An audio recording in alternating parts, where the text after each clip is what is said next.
कहानी गुरु कुछ ये है कि बिल्कुल हीरा ठाकुर वाली कहानी है कि एक गरीब आदमी है जो अपनी बीवी को पढ़ाने लिखाने का दावा करता है। ये कहता है कि जितनी जमा पूंजी थी वो हमने सब लगा दी, उन्हें पढ़ाया लिखाया, लेकिन जब मोहतरमा पढ़ लिख गई तो उन्होंने बेवफाई कर दी। और ये आरोप पति की तरफ से लगाए गए हैं। कहा जा रहा है पति की तरफ से कि पत्नी जो अधिकारी हैं, पीसीएस क्वालिफाई कर चुकी हैं 2015 में, शादी 2010 में हुई थी।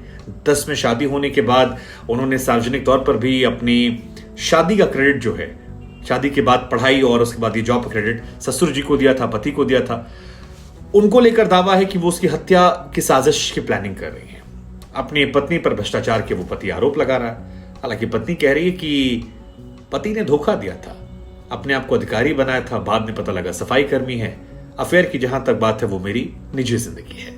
तो ये इस कहानी का मोटा मोटा लब्बो-लुआब था, लेकिन इस कहानी के अंदर की बातें बाहर तब आई जब स्क्रीनशॉट्स आने लगे। स्क्रीनशॉट निकल कर आए जिसमें एसडीएम मोहतरमा जो हैं वो किसी व्यक्ति से बात कर रही थी और उसमें थोड़े से प्यार इजहार और एक दूसरे से मिलने मिलाने और बहुत सारी प्राइवेट बातें जो हैं वो निकल कर आ रही थी। अब कहा जाता है कि इन चैट्स के जरिए आलोक ने अपनी पत्नी को एक्सपोज करने की कोशिश की। उनके शब्दों में हम आपको जानकारी के लिए बता दें कि आलोक मौर्य ये कहते हैं कि 2010 में शादी हुई थी वाराणसी की रहने वाली ज्योति मौर्य से। 2015 में जुड़वा बच्चों को जन्म भी दिया। इसके बाद जिंदगी भर की कमाई लगाकर, ये आलोक जी का दावा है क्योंकि हर कहानी के दो हिस्से होते हैं, इधर इधर और सच, तो हम दोनों आपको सुना देते हैं। तो इनका दावा है कि जिंदगी भरी कमाई लगवाई, इसके बाद वो पीसीएस अधिकारी बन गई, लेकिन जब अधिकारी बनी तो उनका रवैया जो है वो बदल गया और आलोक जी से पल्ला झाड़कर एक और पुरुष थे उनसे संबंध बना लिया। उनके साथ मिलना जुलना हो गया। पहले फेसबुक पर उनकी चैट पकड़ी, बाद में कई और जगहों पर लाइव पकड़ा, अभी वो लोग खुल्लम खुल्ला कर रहे हैं, ऐसा आलोक जी कह रहे हैं। और उल्टा उन पर दहेज उत्पीड़न का वो आरोप लगा रहे हैं।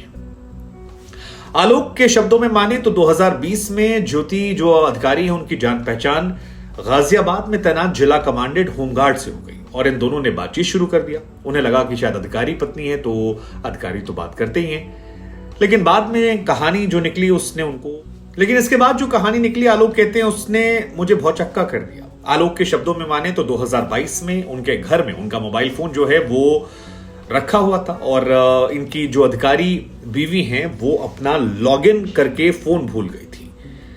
यहीं पर जनाब उनके मोबाइल में घुसते हैं, मैसेज पढ़ना शुरू करते हैं और फेसबुक पर जब मैसेजेस पढ़ते हैं तो ये कहते हैं मेरी आंखें फटी रह जाती हैं क्योंकि अधिकारी जो थी वो अश्लील चैट्स कर रही थी अपने लवर के साथ। अब अश्लील क्या, जब आप किसी से प्यार करते हैं तो आप जो चैट होती है वो पति के लिहाज से अश्लील, जाहिर सी बात होगी। वो कहते हैं इसको देखकर मेरा माथा ठनक गया। इसके बाद मैंने पत्नी से लड़ाई की। मैंने कहा आपने ऐसा क्यों किया मेरे साथ, तो उन्होंने मुझे धमकी दी और कहा आपको जेल भेज देंगे। ये मुख्य कहानी है। इसके बाद इन्होंने कहा कि ये सब मत करना। फिर आलोक कहते हैं कि दिसंबर 2022 में मैंने अपनी पत्नी को लखनऊ में एक होटल है मैरिट होटल, वहां पर उस होमगार्ड के साथ रंगे हाथों पकड़ा, जिसके बाद इन दोनों के बीच सफाई देने लायक कुछ नहीं था। दोनों ने हमला किया। वो कहते हैं कि मैं अपनी जान बचाकर भाग। ये भी कहते हैं कि मुझे कहा गया कि तलाक दे दो। मैं तलाक देना नहीं चाहता था, लेकिन मेरी पत्नी ने मुझ पर फोन करके दबाव बनवाया और ये कहा गया कि अगर तुमने तलाक नहीं दिया तो फिर तुम्हें दहेज उत्पीड़न और कई और धाराओं में फंसा दूंगी और तुम्हें जेल में डलवा दूंगी। वो कहते हैं कि दहेज उत्पीड़न का मामला 376 मुझ पर दर्ज भी कराया गया है, थाने में डालने की बात कही गई है। बहुत सारी मैंने कोशिशें की, लेकिन अब मैं परेशान हूं, इस वजह से ये सारी चीजें मैं सार्वजनिक कर। इसके अलावा आलोक जो हैं वो अपनी पत्नी ज्योति के पर भ्रष्टाचार के भी आरोप लगा रहे हैं। आप कह सकते हैं कि वो कोशिश कर रहे हैं कि तरह तरह से उन्हें एक्सपोज कर दे। उन्हें भ्रष्टाचार की बात कहकर एक डायरी जो है वो भी सार्वजनिक की है, जिसमें दावा किया है कि बहुत सारे पैसे जो हैं वो हर महीने वसूलती हैं और जहां जहां वसूलती हैं उनको लेकर सामने रख दिया गया है। कहा जा रहा है कि उसको लेकर भी जांच पड़ताल जो है वो शुरू होने वाली है। 2015 में जो पीसीएस परीक्षा हुई थी तो ज्योति ने 16वीं रैंक हासिल की थी और ये अपने आप में काफी बड़ी रैंक है। गौर करने वाली बात है कि इन्होंने अपना पूरा श्रेय जो है वो दिया था अपने पति के पिता को। कहा कि उनकी वजह से उन्होंने प्रेरणा दी और हमें ये क्वालिफाई कर पाई। 13 साल पहले इनकी शादी हुई थी और इनकी फिलहाल 2 बेटियां हैं। रायबरेली शुगर फैक्ट्री में तैनात पीसीएस अधिकारी हैं। ज्योति मौर्य से बात करने की कोशिश की गई तो उन्होंने ऑन कैमरा बात करने से मना किया। हालांकि उनकी तरफ से जो एक पक्ष सामने आया है वो ये है कि अधिकारी जो हैं ऊपर के वो जांच पड़ताल कर रहे हैं, जल्द ही सच जो है वो सामने आ जाएगा। ये भी कहा कि उनके पति ने उनको धोखा दिया था। पति ग्राम पंचायत अधिकारी बनकर उनसे शादी की थी और बाद में जब पता लगा तो कहानी दूसरी निकली।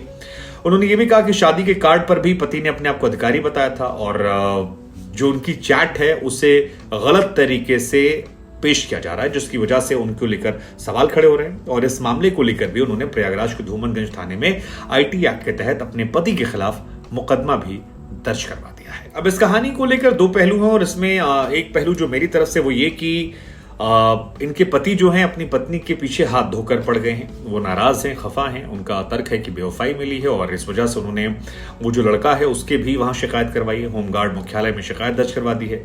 कहा कि होमगार्ड का मेरी पत्नी से अफेयर चल रहा है, वहां पर भी कार्रवाई की जाए और व्हाट्सएप चैट सामने कर दी है। दूसरा, उन्होंने भ्रष्टाचार के आरोप लगाए हैं। इनकी पत्नी का जो वर्जन है उसमें क्या कहानी की ये बात बिल्कुल सच है कि अगर किसी लड़की को किसी के साथ नहीं रहना है तो आप उसे जबरदस्ती नहीं कर सकते। आप अलग हो सकते हैं, आपको स्वेच्छा से अधिकार है। लेकिन उनकी पत्नी जो ये आरोप लगा रही है कि झूठ बोलकर शादी की गई, उसमें एक सवाल मेरे मन में आता है कि आपके 2 बच्चे हो चुके हैं, अगर झूठ बोलकर शादी हुई थी तो फिर आपको रिश्ते से बाहर निकल जाना चाहिए था। आपने इतना समय दिया, आपने ऑब्वियसली फिजिकल रिलेशनशिप में आप इन्वॉल्व हुए, तभी आपके बच्चे हुए। तो ये पूरा प्रोसेस के टाइम आपको समझ में नहीं आया कि पति ने झूठ बोला था। और अगर आप एक्स्ट्रा मैरिटल अफेयर की तरफ बढ़ रहे थे, आप चाहते थे कि आपकी इंडिपेंडेंट लाइफ हो, जो कि आजकल बहुत लोग करते हैं एक्स्ट्रा मैरिटल अफेयर, गालियां सब देते हैं, हर इंसान कहता है कि जी बहुत गलत है, लेकिन आप बड़े शहरों में देखेंगे तो हर तीसरा इंसान आपको नजर आता है ये करते हुए। तो आप उस रिश्ते से आगे बढ़ सकते थे। तो बाकी जो है देखते हैं क्या उस मामले को लेकर था, लेकिन लोग इस पर चटकारे ले रहे हैं, पति पत्नी वो, और जितनी आप इसको मनोरंजन कहानी बना सकते हो उतनी बनकर आ रही है। आप क्या सोचते हैं?